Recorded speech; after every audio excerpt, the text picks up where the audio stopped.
सत साहिब सतगुरुदेव की जय। बंदी छोड़ कबीर साहिब जी की जय। बंदी छोड़ गरीबदास जी महाराज जी की जय। स्वामी राम देवानंद जी गुरु महाराज जी की जय हो।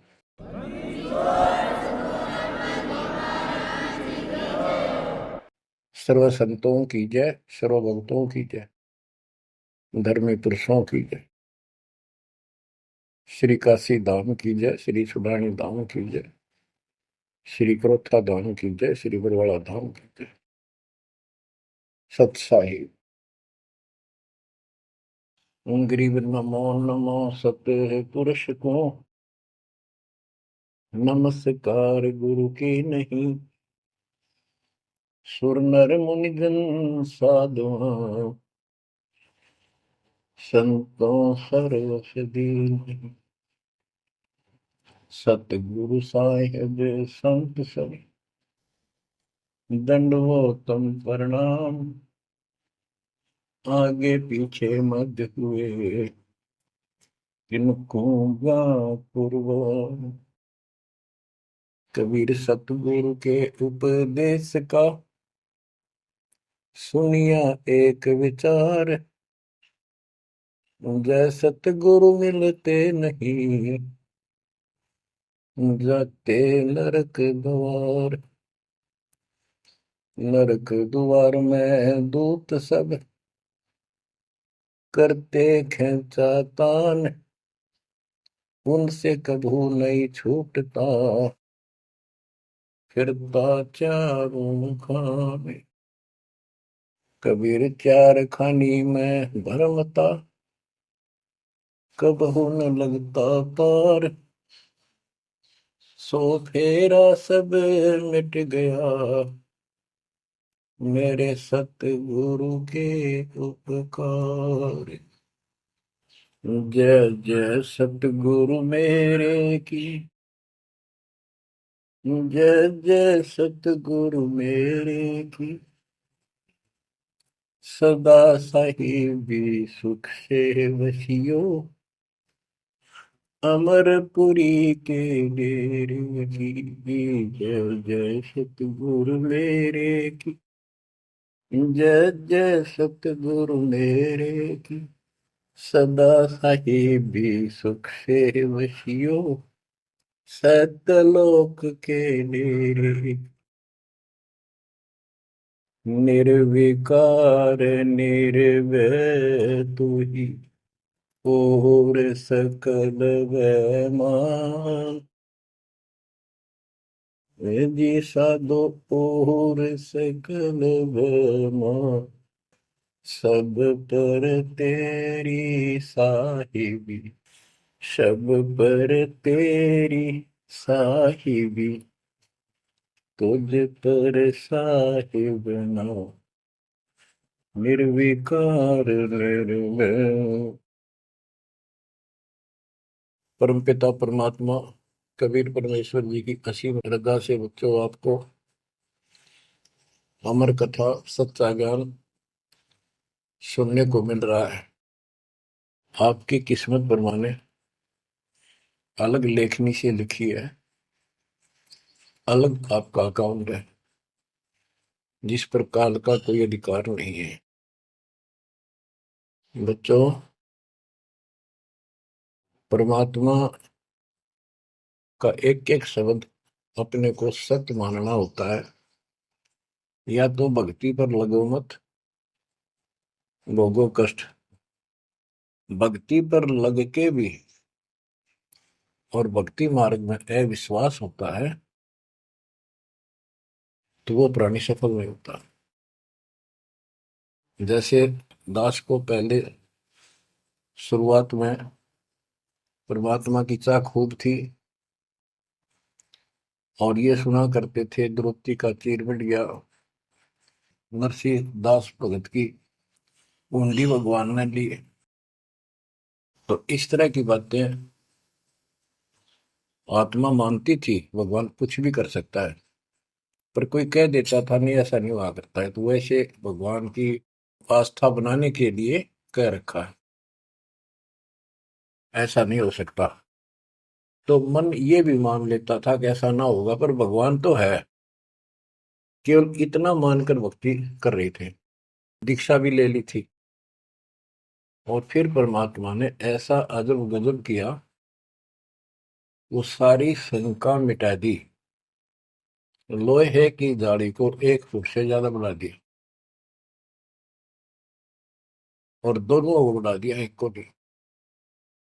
तो बच्चों, विश्वास बहुत जरूरी है। जैसे आपको उदाहरण दिया जाता है सत्संग के माध्यम से। एक गांव के बाहर दो साधक साधना कर रहे थे। एक 40 साल से बैठा था, आयु 60 के आसपास हो चुकी थी।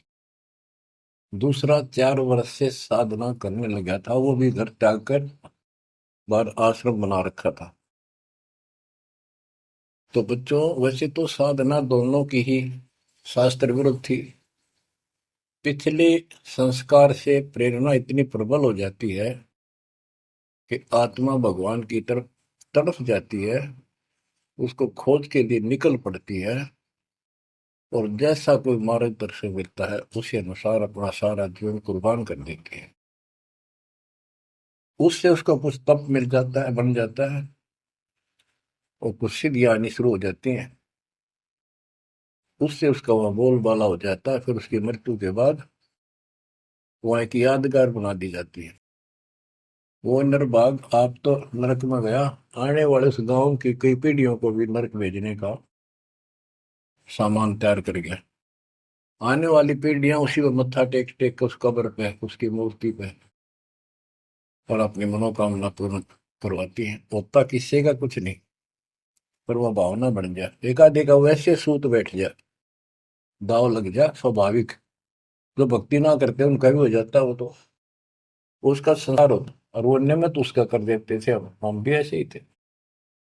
अब बताना चाहता दास, फिर भी विश्वास बहुत काम करता है। भगवान उसके नंबर देता है अलग से। तो उसकी भक्ति में आस्था अगले जन्म में भी बनी रहती है, इस तरह की क्रियाओं से। जो आस्तिक और नास्तिक दोनों क्रिया करता है, वो घर का रहता ना घाट का। एक देवदूत आया करता था ऊपर से, विष्णु जी के लोक से। और वो आकर के उन दोनों भक्तों से काफी देर तक चर्चा परमात्मा की करता था, प्रश्न करते रहते थे, भगवान ठीक है, वहां की व्यवस्था कैसी है। तो वो दोनों, ये देवदूत दोनों भक्तों के पास घंटों बैठ कर जाया करता था। देवदूत से भगवान ने पूछा भी, विष्णु ने, कहा जाता है, ये ऐसे ऐसे आपके भगत हैं, बहुत गजब के, कुर्बान हाथ के लिए दो उस गांव में, और मैं वहां बैठ रहता हूँ कुछ देर जाके, आपके ऊपर तो कुर्बान है। तो भगवान बोले, विष्णु जी बोले, विष्णु भगत तो एक है, एक तो वैसे टाइम पास करे। देवदूत बोला, जी वो होगा जो 40 साल से आपके लिए कुर्बान अगर छोड़ के आया हो। तो भगवान बोले, ना, दूसरा, जो 4 साल से बैठा है वो भगत है। उसको मुझ पर विश्वास है और बड़े पर को विश्वास नहीं है। ये बात उस देवदूत का गले नहीं उतरा, ये तो हो ही नहीं सकता। तो भगवान ने समझ लिया कि देवदूत ये विश्वास नहीं मेरी बात पे। तो विष्णु जी बोले, भाई एक काम करना देवदूत, आज तू लेट जाना समय से, बस जिस समय जाता है, और फिर वो पूछेंगे कारण लेट होने का, उनको फिर ऐसे बताना कि आज भगवान ने समय दे रखा था कि दोपहर को सुई की नोक में से, जिसमें धागा डर, सुई के नक्के में के सुराख में हाथी निकाल लेगा भगवान, और कहना कि मैं उसको देखने के लिए रुक गया। और भगवान ने हाथी उस सुई के नक्के में के निकाल दिया। वो इसी तरह की क्या, देवदूत पहले उसके पास गया, बड़े के पास, क्योंकि उसको भरम था। तो विष्णु जी ने कहा था, फिर ये देखना वो कौन क्या प्रक्रिया करता है, तुझे स्वयं फैसला हो जाएगा भगत कौन है। देवदूत उस बड़े के पास गया, उसने भी ये जाते कारण पूछा कि क्या बात, देवता से लेट हो गए, आपकी बहुत इंतजार थी और आपके साथ बैठकर भगवान की चर्चा करते थे, अच्छा समय व्यतीत होता था।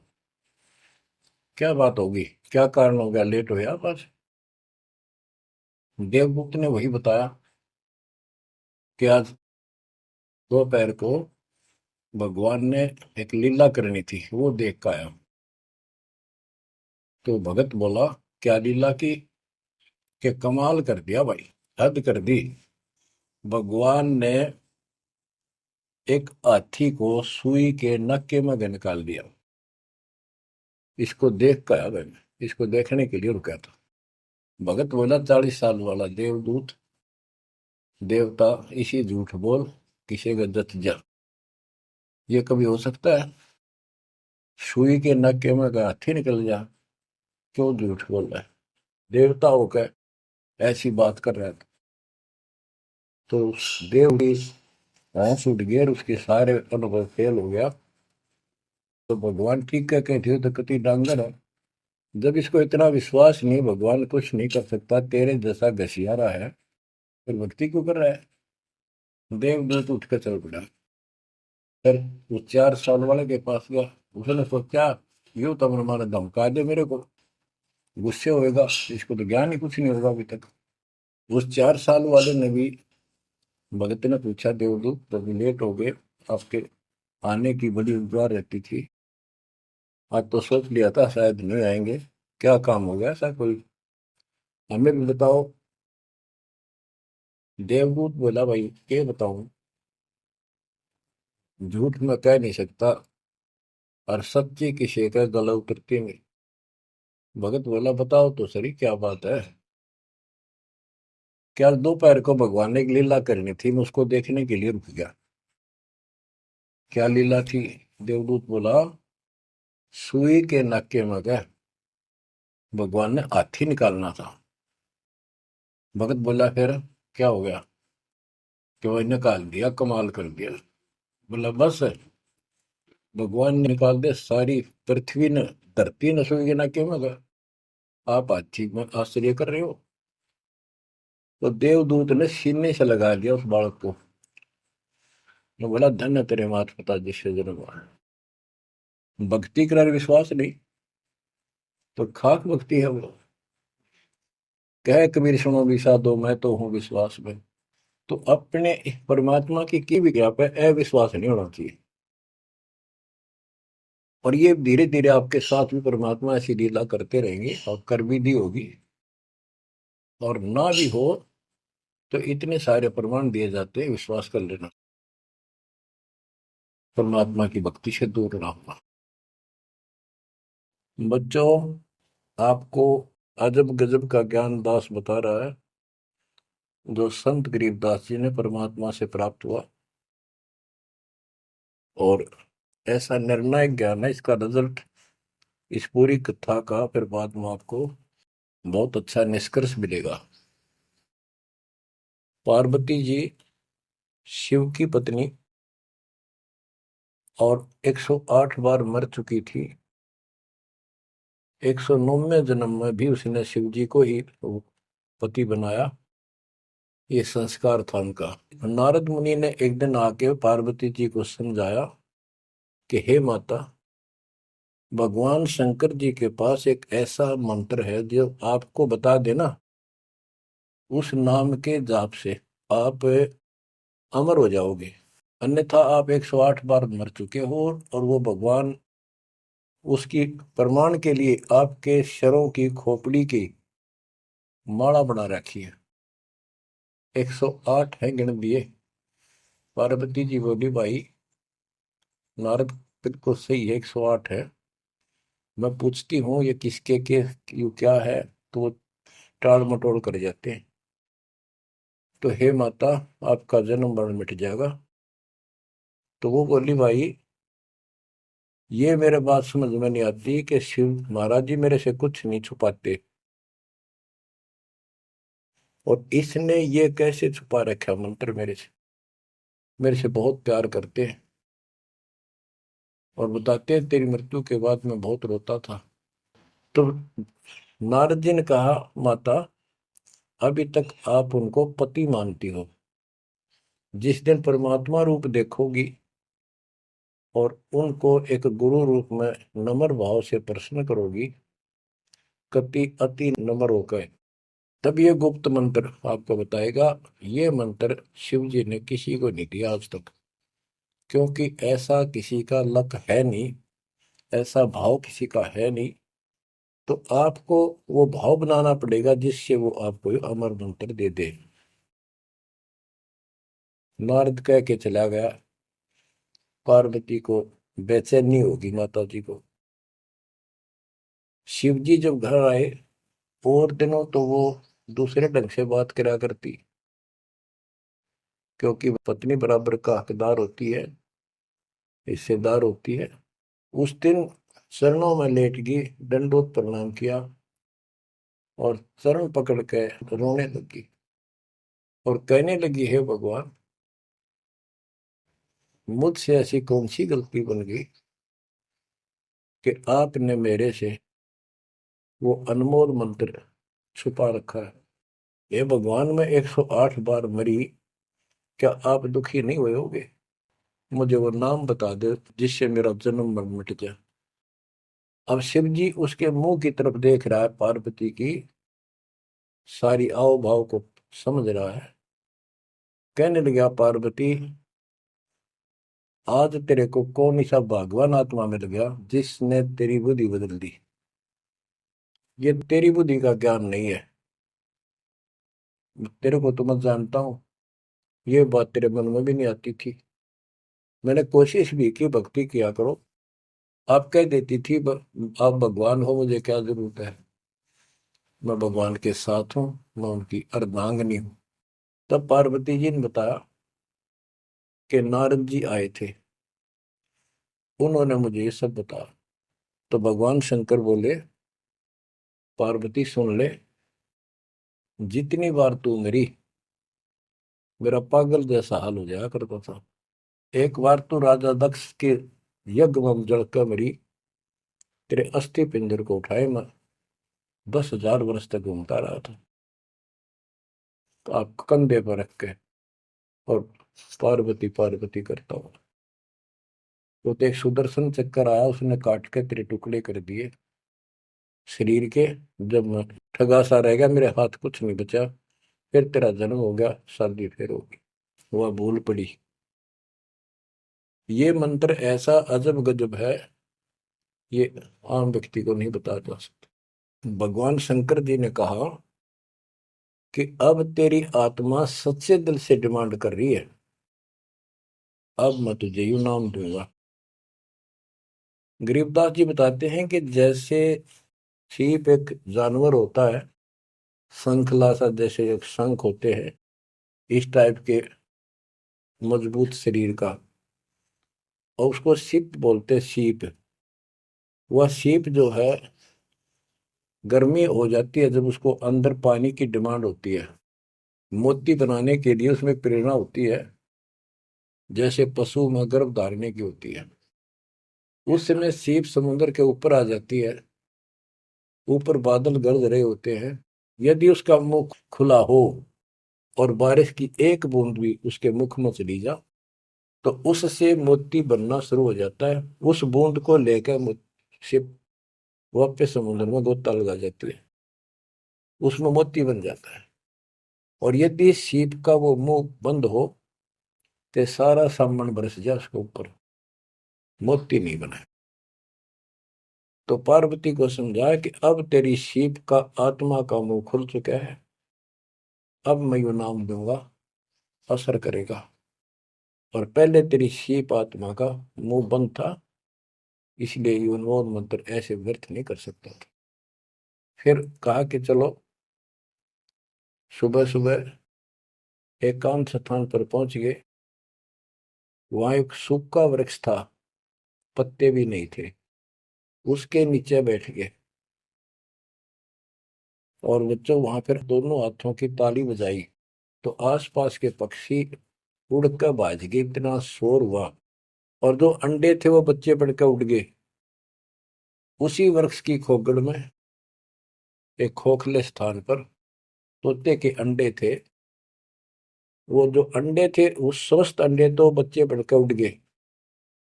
अस्वस्थ था एक अंडा, कति खराब हो गया था, गंदा हो गया था, वो वहीं रह गया। भगवान शंकर को पता नहीं था कि इसमें कोई तोते के बच्चे भी हैं, अंडे भी हैं। उनको मालूम था कि अंडे भी होंगे तो बच्चे बनकर जा चुके होंगे।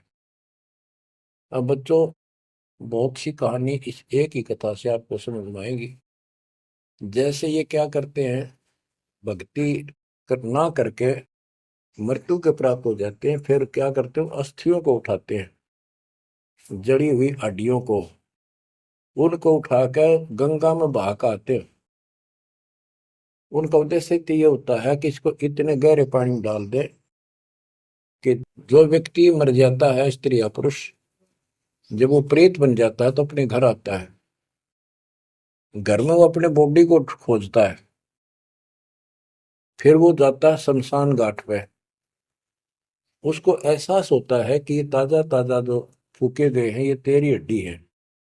उन हड्डियों को अपनी मान कर उनका चिपक जाता है भूत।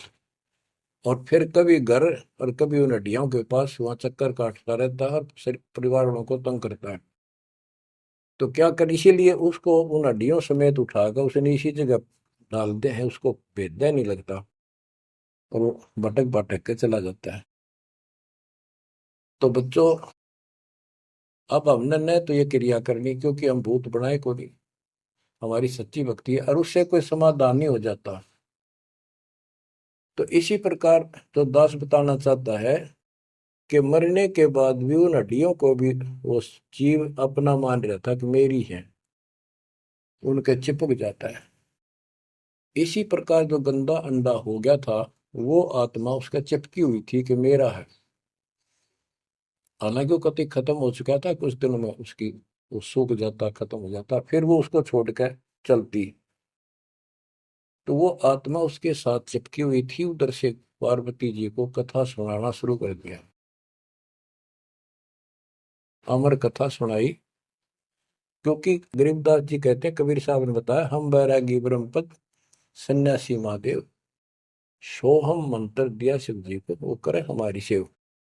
तो कबीर साहब ने इन सब को यो अमर ज्ञान सुनाया था, सतलोक वाला, सृष्टि रचना सब सुनाई। भगवान ऐसा है, भगवान ऊपर है, भगवान ऐसा है, वो सबका मालिक है। जब तो मान ली, प्रथम नाम एक ले लिया, किसी को ओम दे दिया, किसी को सोम दे दिया, किसी को श्रीयम हरियम दे दिया, किसी को किलियम। इस तरह इनको अपना बनाया परमात्मा ने। और फिर सोचा था कि दोबारा मैं आऊंगा, अगर इनकी बुद्धि काम करेगी, इनकी आस्था ठीक रही, तो फिर नए सिरे तो मंत्र पहला दूंगा। जब दूसरी बार परमात्मा गए तो इन सब की बुद्धि काल ने फेर दी। इन्होंने सुनी भी नहीं कबीर साहब की बात। तो कबीर साहब वापस आ गए। अब वो ज्ञान शिव जी को था, पार्वती को बताया और मंत्र दिया उसको।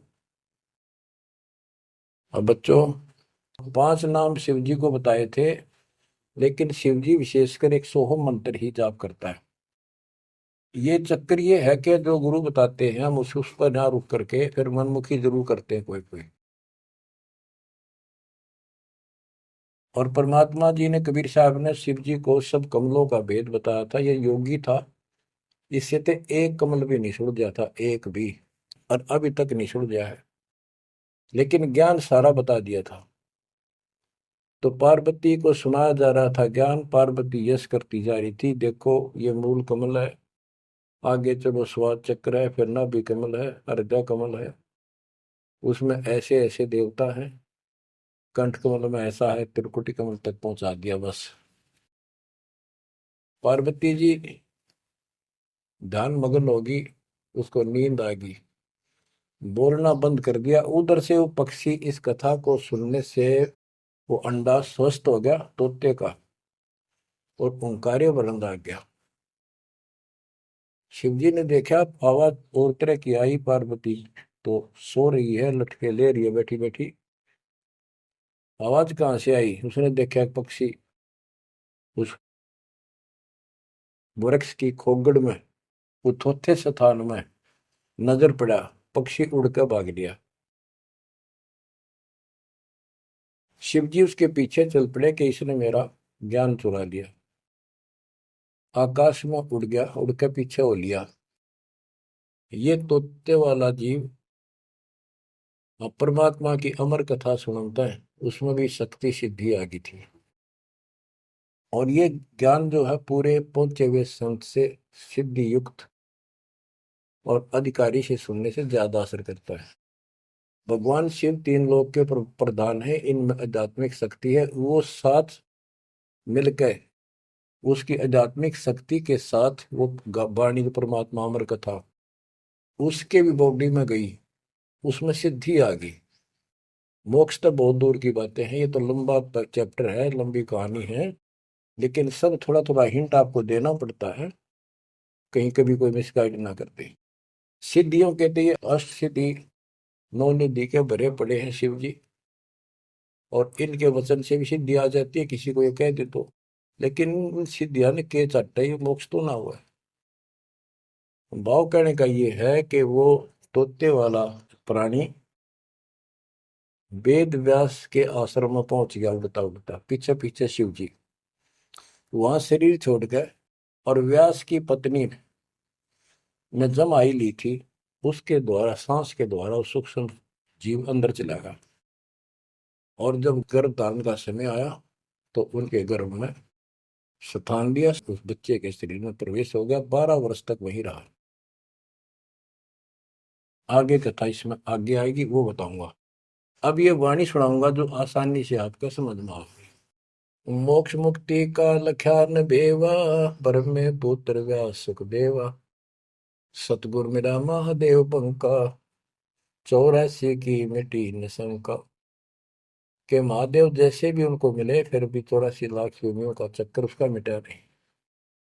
78 जन्म गौरी भरमाई, शिव को रुणमाला गले लाई। अर्ध शरीरी देवी गौरा, जिनका थीर बयानी मोरा। 108 जन्म पार्वती जन्मती मरती रही, और शिव जी ने उसके सिर की माला, सिर के रुंड खोपड़ियां माला बनाकर गले में डाल रखी थी। अर्ध शरीरी देवी गौरा, जिनका थीर भया नहीं बोरा। अर्धंगनी थी शिव की पार्वती, और उसका भी मोक्ष नहीं हुआ। नारद मुनि उपदेश बखाना, गिरजा सुनो मोक्ष पद ज्ञाना। सुन हे देवी गौरा माई, 68 तीर्थ पर भी नाई। पिंड प्रदान किए का बारा, खुला नहीं मुक्ति का द्वारा। जब पिंड प्रदान कहते हैं ना, पिंड प्रदान करने से भूत जुनी जा छूटे थे, पिंड प्रदान करंत गरीबदास जिंदा कह नहीं मिला भगवंत। जैसे पार्वती भूत पड़ गई, पिंड प्रदान कर दिए, भूत जुनी छूट गई, और फिर पता नहीं किस दुनिया में चला जाता प्राणी। इसके संस्कार अच्छे थे, ये फिर मनुष्य जीवन, लड़की का जन्म हुआ, शिव जी के ब्याही गई। ये पिछले जन्म जन्मांतर की शक्ति भक्ति के कारण मनुष्य जीवन ज्यादा भी हो सकते हैं। लेकिन मोक्ष न होने से फिर 84 लाख योनियों में जाना था। इस पार्वती ने भी आगे भी जाएगी। शिव जी भी मरेगा, पार्वती भी मरेगी, और फिर ये 84 लाख योनियों में जाएंगे। कहते हैं चंद सूरज की आयु लग, जो जीव का रह शरीर। सतगुर से बेटा नहीं तो अंत कीर का कीर। अगर चांद सूरज की आयु तक भी जीव का शरीर रहे और पूरा सतगुरु मिला, नहीं तो अंत में कीड़े मकोड़े बनेगा। अब नारद जी बता रहे पार्वती जी को, सुन हे देवी गौरा बाई, 68 तीर्थ पर भी नाई। पिंड प्रदान किए के बारा, खुला नहीं मुक्ति का द्वार। सारे कर्म कांड कर लिए तेरे मृत्यु के बाद, तेरा फिर भी मोक्ष नहीं हुआ, फिर जन्म हुआ। रुंडमाला शिव के गले माही, सो देवी तुम जानो नाई। ग्रीव रुंडमाला शिव के गले, गिरजा के सब शीश। भक्ति दुराई देव को ना परसा जगदीश। तुमरा देवी रूप विशाला, शिव तो पैर रहे रुंडमाला, भौतक पर लहो हो जाई, लंबी उम्र शिव कलिमाई। दीर्घायु शिव है अनुरागी, तुम देवी गौरी दिल त्यागी। मूल मंत्र ने नाम सुनाया, ताते कल्प हुए तेरी काया। महादेव देवनपति देवा, जाकी करी ने गौरी सेवा, कर बंधन कर शीश नवाओ, तन मन अर्पो शीश चढ़ाओ। शिव है मोक्ष मुक्ति के दाता, तो से भेद कहूं गौरी माता। चरण गहो चिंतामणि केरा, ताते प्राण अभय हो तेरा। कमल रूप देवी दिल की न्या, नारद मुनि उपदेशी चीन्या। जब आए शिव मंदिर अवधूता, देवी चरण लिए सतरूपा। अब कहते नारद के कहने से पार्वती जी ने, गौरी देवी ने कतिक पाक साफ दिल कर लिया, कमल की तरह। कमल के ऊपर कोई मैल नहीं होता, ना कोई धूल टिकती है, ना जल टिकता है, ना कोई कीचड़ टिकता है। तो ऐसा साफ दिल किया। और जब शिवजी घर पर आए, उनके चरणों में चरण लिए सतरूपा, सच्चे भाव से चरण लिए। चरण पकड़ रोवत है बाला, मोरे शीश किए रूपमाला। मोसे भक्ति दुराई देवा, न जाने नी तुम्हारी सेवा। मोसे भक्ति दुराई स्वामी, हमसे भेद कहो निज दामी। मैं अबला हूं बाला बोली, पार निभाओ हमारी डोली। कति चरण पकड़ के कहने लगी, मैं तो बोली बोली सी लड़की हूं, और मेरा बेड़ा पार करो। बच्चों, ये सारी कहानी आपको मौखिक सुना दी। इन वाणियों में सारा इसी का निष्कर्ष है। अब क्या बताते हैं, गृह मूल मंत्र महबूब का ई सुनाओ मोही। पार्वती जी कहती है शिव जी को कि उस परमात्मा का समर्थ शक्ति का जो मूल मंत्र है वो मुझे बता दो। अब इन मूल मंत्र का पता नहीं, जिस भी नाम को ये गुप्त रखते हैं, जो विशेष नाम इनके पास है, उसी को मूल मंत्र मांग रहे थे। गृह मूल मंत्र महबूब का ई सुनाओ मोही, युगन युगन के पातक कटे, छूटे तेंद्र द्रोही। पूर्व जन्म की कथा सुनाओ, मूल मंत्र हमें शिव गोराओ। भूल रही भवसागर हमी, मोक्ष मुक्ति के दाता तुम ही। शिव बोले सुन देवी बाता, को उपदेशी मिला विदाता। ये तो ना ही ज्ञान तुम्हारा, हम सो भेद कहो परवार। कि आज जैसे तू बोल रही है कि तेरी बुद्धि की बात नहीं, तुझे कौन ऐसा भगवान आत्मा मिल गया जिसने तेरा मन फेर किया। गिरजा कह सुनो शिव स्वामी, तारण तर आदि घरनामी। नारद मुनि उपदेश समोदम, दीन ज्ञान ध्यान परमोदम। शिव समर्थ बोले हैं जब ही, गौरी ज्ञान सुनाया तब ही। कोटि कल्प प्रलय युग बीती, ज्ञान ध्यान सब ही परचिति। तुमरा मन नारद मुनि फेरा, सुनो ज्ञान तुम गौरी मेरा। बनखंड चलो गौरी दीवानी, पंछी सुने न हमारी बानी। ऐसे स्थान पर चलो पक्षी भी कोई हमारी बात ना सुन सके। जब शिव कर से लाई तारी, उड़ गए पंछी नर और नारी। जहां एक सूखा तरवर ताक्या, वहां पर एक सूखा वृक्ष देखा, शिव को आसन तहां वहां रखा, उसके नीचे अपना आसन लगा दिया, पार्वती को साथ बैठा दिया। जहां एक गंदा अंडा तिस्माही, तिस जानत समर्थ साई। योग असंख्य है, कल्प बरमाया, पूर्व जन्म कोई पिछला आया। अब तुम सुनो गौरी मेरा ज्ञाना, आसन मुख कर कोटिसाना। आसन पदम लगाओ गौरा, मेर दंड सुधा कर भोगा। गरीब आसन पदम लगाए कर, भंवर चुड़ाओ सुन। अनहद नादू बाजही, जहां लगाओ धुन। और क्या बताते हैं कि उस वृक्ष की खोगड़ में गंदा अंडा पड़ा था, और उस गंदे अंडे वाले जीव के असंख्य जन्म 84 लाख योनियों में हो चुके थे। यहां से उसके भाग जागे, और तो पक्षी बन के उड़ गए, वो पक्षी बन नहीं पाया। बाद में उड़ा जब उसने सारी कथा उसके ऊपर असर कर गई। जैसे बच्चों बहुत बार बताते हैं, दास आपको बताता है कि ये अमर कथा जो गरीबदास जी की वाणी है या शिव जी वाली अमर कथा से कई हजार लाख गुना ज्यादा शक्तिशाली है, ज्यादा प्रभावी है। अब ये कथा सुनाने का मुझे कोई उद्देश्य नहीं, इसमें से ऐसा निष्कर्ष निकाल लूंगा आप हैरान रह जाओगे। जैसे एक सर्प कांटे का इलाज करता है, अब तो दवाइयां चल गई, पहले गार्डू होते थे, मंत्र बोलकर जहर तार देते थे। जिसको सर्प ने काट लिया वो अचेत हो जाता था, कति बेहोश जैसे मर गया हो, सांस सांस आते थे। और गार्डू क्या करता है, एक मंत्र 5-4 पंक्तियां होती हैं, उसको सिद्ध करता अपने जीवन में, 5 4 7 10 साल लगा के वो वाणी सिद्ध हो जाती है। फिर तो उसको बोलता रहता उसके ऊपर साथ बैठ के उस सर्प जैसे व्यक्ति पर। उस समय वो सर्प जैसा व्यक्ति अचेत होता है, ना वाणी सुन रहा है ना उसको समझ रहा है इसका अर्थ क्या है। तो कुछ समय के बाद वो उस वाणी के प्रभाव से उस शरीर का विष खत्म हो जाता है और वो व्यक्ति जीवित हो जाता, सचेत हो जाता है। इसी प्रकार बच्चों, परमात्मा की अमर कथा जितना जिस जो सक्षम है उसके मुख से जिस सुनी जाती है, तो उस सत्र का उसको लाभ अवश्य मिलता है। तो ये गंदा अंडा था, इसके साथ जीव चिपका हुआ था। ये गंदा अंडा ना सुन सका था, ना बोल सके था, ना वो कह क्या रहा है शिव जी वो समझ सका था।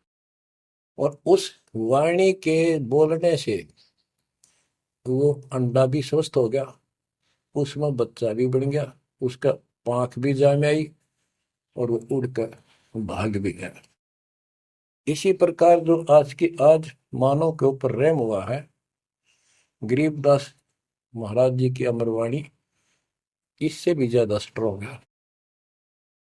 और ये अब दास के बुक से चला करेंगी अखंड पाठों में, आसपास के पक्षियों पर भी असर करेगी। आसपास के पशु पक्षी जीव जंतु पेड़ पौधों सब का ऊपर ऐसे असर करेगी जैसे इस पर किया था। और ये सब धीरे धीरे यहाँ से शरीर छोड़ते जाएंगे और मनुष्य जीवन पाते जाएंगे। ये सीधे फिर आके मालिक के चरणों में आएंगे। बच्चों, भक्ति जरूर करेंगे, भक्ति करेंगे तो मालिक कहीं ना कहीं उनको मिलेगा। अब मैं सुखदेव ऋषि की बुक सुनाता हूँ, पार्वती का तो दिया। अब एक बात विचार करो कि जहां पार्वती जी को मंत्र मिला, अमर मंत्र मिला, वो नाम मिला भक्ति करने का, यानी वो शिष्या भई, तो वो स्थान पार्वती के लिए तो अमरनाथ हो सका है। ये जो वहां आजकल जावे हैं मत्था टेकन देखन दर्शन करन, उनके लिए अमरनाथ नहीं है वो। अब जैसे आपने जिस भी आश्रम नाम दान केंद्र पे या कहीं भी दास से दीक्षा ली है, आपका वो स्थान अमरनाथ है। लेकिन उस स्थान से कुछ नहीं लेना देना, मोक्ष नाम से होगा। तो बच्चों, उस स्थान से मोक्ष नहीं है, वो स्थान तो आपको जिंदगी भर याद रहेगा, मुझे वहां दीक्षा मिली थी, बस इतनी बात है। और ये अमर ज्ञान मुझे प्राप्त हुआ था। लेकिन मुक्ति नाम से होगी। और जो बोले आत्मा इतने ऊंचे पहाड़ों पर जाते हैं दर्शन करके आवांगे। अब विचार करो, जैसे दास ने बहुत बार समझाया आपको, ये तीर्थ क्या होते हैं, ये धाम क्या है। जैसे पार्वती को वहां नाम लिया, नाम लेकर अपने घर ना आएगी, अब भक्ति करिए, वहां क्या रखा है। अब जैसे तीर्थ हैं, वहां किसी ऋषि ने भगत ने कोई तालाब का सहारा तक है, क्योंकि पहले पानी नहाने धोने का पीने का तालाब ही होते थे, कुएं भी बहुत गहरे होते थे, एक आदमी नहीं खोद सकता। तो वहां बैठ कर अपनी भक्ति करता था, जैसे भी उसने डले डोए। क्योंकि सत साधना तो आपको ही मिली है, पूरे विश्व को चार चार युग के बाद मिलेगी। तो वो जैसे भी तप किया, कुछ किया उसने, जैसा भक्ति की, उस आधार से वो उस लोक में चला गया। और अब वहां कुछ नहीं। अब जैसे हम किसी का एक हमाम दस्ता ले आते थे और उसमें सामग्री कूटते हवन की और वापस देते थे मांझ धो के। हमाम दस्ता होता है लोहे का उखड़ सा, एक डेढ़ एक फुट का उसका मुसड़ सा होता है लोहे का ही, उससे वो कूटते हैं जैसे चटनी कुटे आ रहे कुंडी में। तो हमाम दस्ते में थोड़ी बहुत स्मेल थी और 5 4 दिन में वह भी खत्म होगी। जिसका मांग के लाए थे उसको दे आए, तो उन घर वालों ने महसूस हुआ कि इसमें कुछ स्मेल आवा है, तो कोई सामग्री कूट रखी है। और कुछ दिन के बाद वो स्मेल भी खत्म होगी और वो सामग्री सारी कति साफ करके अपने घर रख ली। अब उस स्मेल को सूंघ बार बार को हो कमाल हो गया, बड़ी स्मेल आई, फिर वह खत्म होगी, चलो स्मेल लेके आते हैं। उस स्मेल से कुछ नहीं होने का, उस सामग्री से गूगल खेओ, वह बनानी पड़ेगी। इसी प्रकार मोक्ष प्राप्ति के लिए यह साधना करनी पड़ेगी। तो वहां जाने से कोई लाभ नहीं जहां पर कभी कोई ऋषि ने कोई साधना की थी, वो तीर्थ बने हुए हैं। तो काल ने परमात्मा से कहा था, जो मालिक आए थे जोगजीत रूप में, अपने बच्चे ज्ञानी के रूप में, जोगजीत रूप में, सहजदास रूप में, कई रूप में आते रहते हैं। तब काल ने सारी वचनबद्ध करा के मालिक को और फिर अपनी वह दुष्टता दिखाई थी। यूं कहा था, जाओ ज्ञानी वैसे जाओ, जोग जीत संसारा, जीव न माने कहा तुम्हारा। जीव तुम्हारा कहा न माने, हमरी और वो बात बखाने, तीर्थ व्रत और झूठे जब तब मन लाऊं, देवी देव देवर पुजवाऊं, या वो जीव को बरमाऊं। द्वादश पंथ करूं मैं साजा, नाम तुम्हारा ले करूं आवाजा। द्वादश पंथ जो नाम जो ले, सो मेरे मुख में आन समोई, और अनेक पंथ चलाऊं, या विद जीवों को बरमाऊं। तो आज वो सारा काम इसने कर रखा है। अब आप किसी को समझा के देख लो, आपके सर हो जाते हैं। तुम हमारे देवताओं को ऐसे बताते हो, हमारी साधना को गलत बताते हो, तीर्थों में जाना ठीक नहीं, व्रत रखना ठीक नहीं। तो काल ने बोल रखा था कि हमारी ओर हो बाद बखाने, हमारी ओर हमारा तरफ पक्ष लेकर के वाद विवाद किया करेंगे। अब बच्चों, जो दास बता रहा है कि जो अमर पाठ और अखंड पाठ या वैसे वाणी सत्संग जहां भी चल रहे हैं, चला करेंगे, चलते हैं, चल रहे चलेंगे, वहां आस पास के पक्षियों को भी इसका राहत मिलेगी। और जैसे सुखदेव ऋषि, सुखदेव व्यास जी की पत्नी के पेट में समा गया, गर्भ में। उसके बाद 12 वर्ष तक गर्भ में रहा। वहां उसको याद रहा कि पिछले जन्म तो असंख्य खो दिए, भक्ति नहीं बड़ी। अब के मानव शरीर प्राप्त हुआ और बाहर जाते ही भूल पड़ जाती है तो जुल्म हो जाता है। इस डर के मारे गर्भ से बाहर लिया। 12 वर्ष बीत गए, ब्रह्मा विष्णु महेश को टेंशन हुई, ये तीनों आ गए। इन्होंने कहा कि सुखदेव बाहर आओ। 12 वर्ष तक गर्भ में ठीक नहीं, हमारी मर्यादा खत्म होती है। 9 महीने भी माताएं गर्भ में बच्चा रखती है, बहुत परेशान हो जाती है, और 12 12 वर्ष रक्षा करेंगी, ये गलत परंपरा डलती है, आप ऐसा ना करो, बाहर आओ। तो सुखदेव ऋषि ने कहा कि हे परवरदिगारो, हे भगवानो, अब मुझे ज्ञान हो गया, बाहर आती है आपकी माया, यह त्रिगुणमयी माया हमें अचेत कर देती है, सब बुला देती है, इस माया ने रोक दो, फिर मैं बाहर आऊं। इन्होंने कहा भाई ज्यादा हम भी नहीं रोक सकते, ये हमारे से भी बहुत ज्यादा प्रबल है, हमारे बस की बात नहीं है, बस कुछ सेकंड के लिए रोक सकते हैं। तब उसने कहा जी कुछ सेकंड के लिए रोक दो। तो कुछ क्षण के लिए रोकी, इतना में सुखदेव बाहर आया। तो उसको भक्ति की प्रेरणा बनी रही, भगवान की याद रही। उसी समय 9 नाथ 84 सिद्ध, यानी 93 बच्चे और लड़के पैदा हुए। ऐसा इत्तेफाक था, संस्कार था उनका। उनको भी ये बातें याद रही, उनमें से 9 तो नाथ बन गए। और 84 सिद्ध कहलाए। उन्होंने भक्ति की प्रेरणा बन गई बचपन से ही, मालिक की याद बनी रही। लेकिन सच्चा सतगुरु ना मिलने से ये भी डले डोए। अब बच्चों ज्ञान पूरा आ चुका है और वो ठीक का समय आ गया है। गुरु पूरा, ज्ञान पूरा, भगवान पूरा। तो अब जो ये वाणी चले हैं और दास के मुख से चला करेंगी, ये कतियुत मस्तार देंगी। काल के पता नहीं कितने जुगाड़ को तोड़ेंगी, कितने जीवों का उद्धार बनेगा। मनुष्य का तो कहना ही क्या, डांगर डोर पशु पक्षी कीड़े मकोड़ों को भी सारा मिलेगा इसका। ये इन पुराणों से कथा है और ये आपके सामने सच्चाई इस तरह है। अब तो सुखदेव ऋषि जब बाहर आया, उड़ कर चल पड़ा वहां से। पिता ने कहा बेटा, व्यास जी ने कहा पुत्र, एक बार शकल दिखा दे। 12 वर्ष इंतजार की, पुत्र होगा पुत्र होगा। तब उसने कहा एक देवा दूतम, कोई किसी का पिता नहीं पूछतम। पिताजी पता नहीं कितनी बार तू मेरा पिता बन लिया, पता ना कितनी बार मैं तेरा पिता बन लिया। अब मुझे समझ में आ गई है, मैं आपकी तरफ देखूं नहीं, मेरा मोह बन जाएगा। ये छूत की बीमारी है, ये मोह। ये विस्तार से फिर कभी बताएंगे।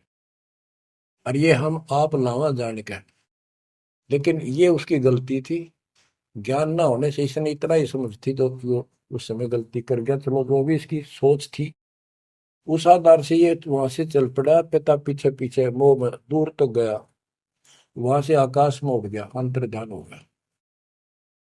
आगे जाके फिर प्रकट हो गया अपने और नाल, जो बच्चे की नाभि से, माँ की नाभि से चिपकी होती है, वह गेल बाहर आके टूट गई, टूट कर बाहर आ गई। वो बाद में काटा करते हुए बिना कटवाई कंधे पर घेर कर उठ गया, आगे काटूंगा। अब आकाश में उड़न की सिद्धि उसमें उस मंत्र से आ गई, वो अमर कथा से। अमर कथा में शिव जी ने पूर्ण परमात्मा की महिमा बताई, जो कबीर साहब ने उसको सुना रखी थी। इसमें काफी प्रकरण है, अब इतना समय नहीं जो मैं वो शायरी बताऊंगा आपको। कभी परमात्मा ने दया की बड़ी जेल में, फिर उनको विस्तार से समझाया करेंगे। तो कहने का भाव ये है कि सुखदेव ऋषि को अभिमान हो गया कि मैं बहुत बड़ा सिद्ध पुरुष हूं, आकाश में उड़ जाता हूं। तो बच्चों स्वर्ग में जाने लग गया, और स्वर्ग के देवता ऋषि महर्षि सब उसको, उसकी जो है ना पूरी वो करें, सम्मान करें, उसकी आरती तारे कि बड़ा धन भाग है तेरे, बड़ी सिद्धि प्राप्त कर ली। इन इतना पता सिद्धि आएगा, और जन्म से ही छोटी उम्र में आपको इतना कुछ प्राप्त हो गया, आप तो बड़े पहुंचे हुए हो।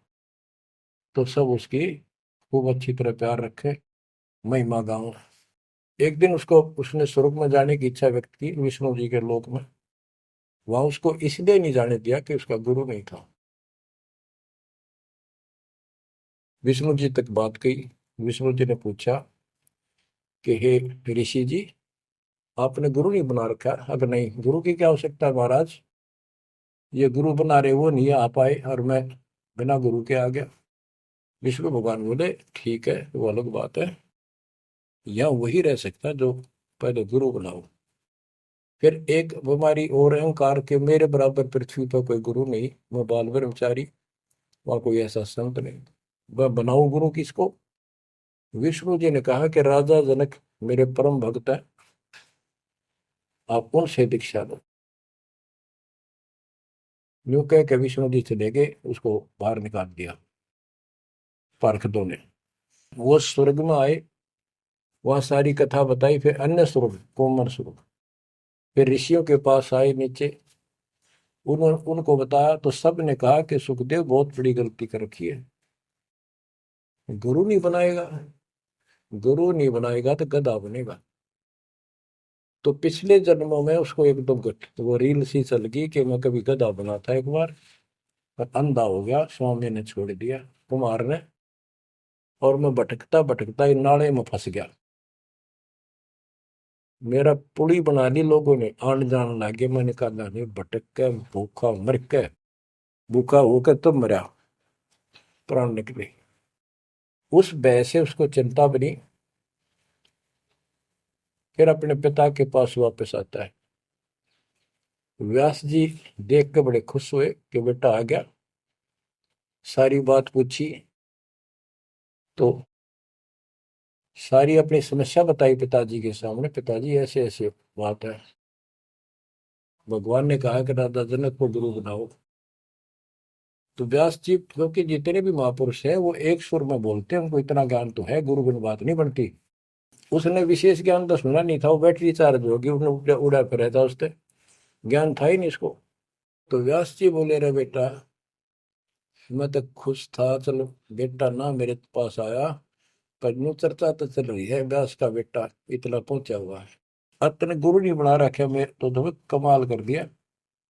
तो दो कोड़ी का जीव नहीं, कल नहीं ये तेरा प्राण छूट जाएंगे या बैटरी खत्म हो जाएगी और नरक में जाएगा बेटा, गुरु बिन बात पड़ती है।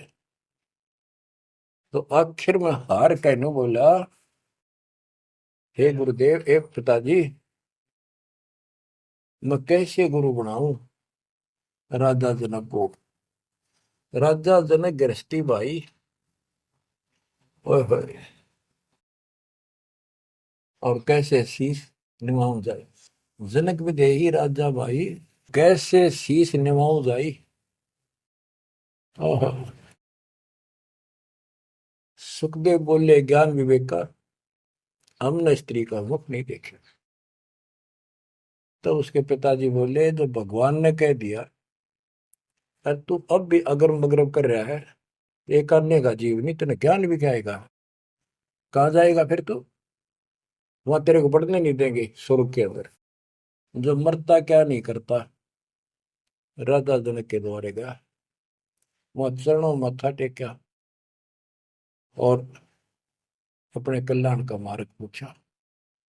बच्चों, क्योंकि यहाँ समय बहुत कम मिलता है, इससे बहुत सी जानकारी होगी आपको, अजब गजब ज्ञान होगा।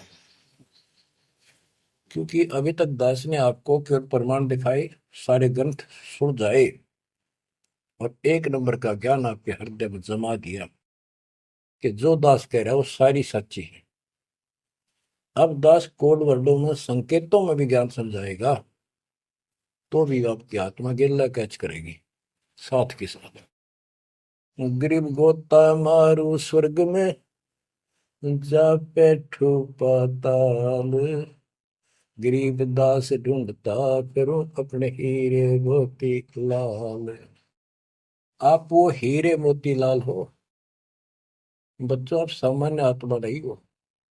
जब परमात्मा आपको कैसे रंग रहा है, रंग में कैसे दूध अमृत पिला रहा है आपको घर बैठे, आपको नहीं पता इसका क्या प्रतिफल होगा। बच्चे को माता पिता दूध पिलाते हैं, बढ़िया भोजन खिलाते हैं, उनको पता है कि इसको कितना इसका लाभ मिलेगा। बच्चे को ज्ञान नहीं होता, वो धक्के तो पिलावे, खेलने लग रहा हो, माँ लाओगी बुला के, आजा भाई आजा बेटी, दूध पियावेगी। बस दूध पीता पीता भी इन्होंने सोचा, बच्चा अब छोड़ दे, जल्दी ही टांग ठोकूं, बाहर खेल का हूं। अब वह दूध पिया के फिर छोड़ देती, जा भाई खेल है तू। तो बच्चों, ये अमृत दूध है आपकी आत्मा के लिए। अपना काम करो, संसारी काम करो, फिर तो दिन का जो होमवर्क क्लास वर्क है वो भी करो, तो ज्ञान का जो असर है ये व्यर्थ नहीं जाएगा, आपकी आत्मा को इतनी ताकत दे देगा जिसमें भक्ति बिल्कुल सुदृढ़ हो जाएगी, सुरक्षित रहने लग जाएगी। क्योंकि मन में दोष नहीं रहेगा, कोई गलती करे बनेगी नहीं, तो सब कुछ सुरक्षित रहेगा। आपके मोक्ष के लिए परमात्मा ने कसर नहीं छोड़ रखी, जो भी संभव व्यवस्था है वो सारी कर दी है। बच्चों, तुम भी दया करियो, रहम करियो उस परम पिता पे, और इस दास की उम्र देखो, और दास कहाँ है 9 साल से ये देखो, और यहाँ से आपके लिए क्या कर दिया उस दाता ने।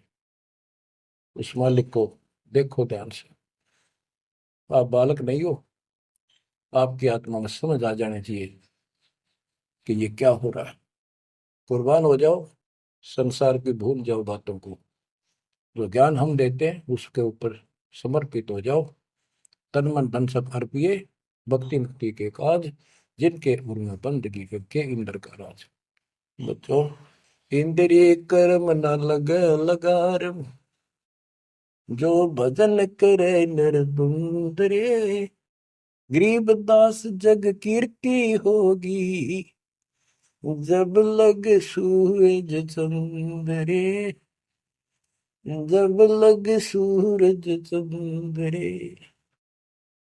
बच्चों, आने वाली पीढ़ियां आपको भी याद करा करेंगी, जब तक चांद सूरज रहेंगे आपका नाम रहेगा कि हमारे कौन माता पिता, कौन दादा परदादा दादी इसे अमृत ज्ञान को हमारे कुल में लाए थे। आने वाली पीढ़ियों के उद्धार के लिए तुम जिम्मेवार हो। कुर्बान हो जाओ। परमात्मा आपको मोक्ष दे, सदा सुखी रखे। सत साई।